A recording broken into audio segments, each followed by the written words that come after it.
বিশ্বব্যাংকের ঋণ ও অনুদানের উপর ভর করে রোহিঙ্গাদের উন্নয়নে গুচ্ছ প্রকল্প অনুমোদন দিয়েছে একনেক। প্রধানমন্ত্রী শেখ হাসিনার সভাপতিত্বে মঙ্গলবারের এই বৈঠকে রোহিঙ্গা উন্নয়ন সহ 14,337 কোটি 38 লাখ টাকা ব্যয়ে 11টি প্রকল্পের অনুমোদন দেওয়া হয়।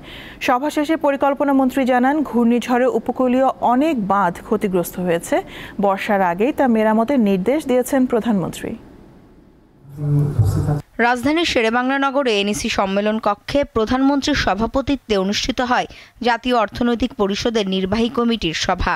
এতে যে 11টি প্রকল্পের অনুমোদন দেওয়া হয় তার মধ্যে সরকারি তহবিল থেকে 6,541 কোটি 52 লাখ টাকা, বৈদেশিক ঋণ থেকে 7,879 কোটি 15 লাখ টাকা এবং সংস্থার নিজস্ব তহবিল থেকে 83 কোটি 29 লাখ টাকা ব্যয় করা হবে।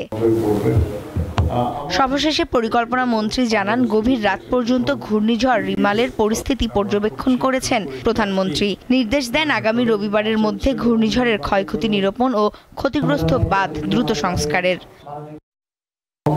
সিদ্ধান্ত প্রধানমন্ত্রী দিলেন যে বাঁধগুলি আছে, নদীর পাড়ে যে বাঁধ আছে অনেকগুলো বাঁধ, সেই বাঁধগুলো অনেক ড্যামেজড হয়ে গেছে সাইক্লোনে। বাঁধ এমনি পুরনো অনেক, আর সাইক্লোনের ইফেক্টে এটা বাঁধগুলো নষ্ট হয়ে গেছে, ক্ষতি হয়ে গেছে।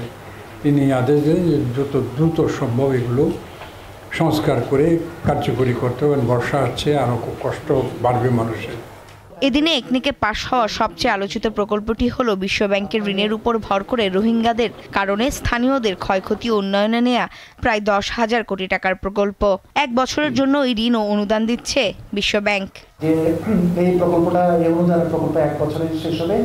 আর প্রকল্প ঋণ হিসেবে যে টাকাগুলি দিচ্ছে ওয়ার্ল্ড ব্যাংক, সেটি আমাদের এই দেশের জনসাধারণ যেভাবে ক্ষতিগ্রস্ত হয়েছে, হোস্ট কমিউনিটি বলতে চিটাগাং ডিভিশনকে বোঝানো হয়েছে, সেই অঞ্চলে শিক্ষা, স্বাস্থ্য, অবকাঠামো, রেলওয়ে, সড়ক, এলজিডি রাস্তা, বন যেভাবে ক্ষতিগ্রস্ত হয়েছে, সেগুলিকে আমরা কীভাবে মেরামত করব, সেই জন্য প্রকল্প ঋণ আকারে দেওয়া হয়েছে।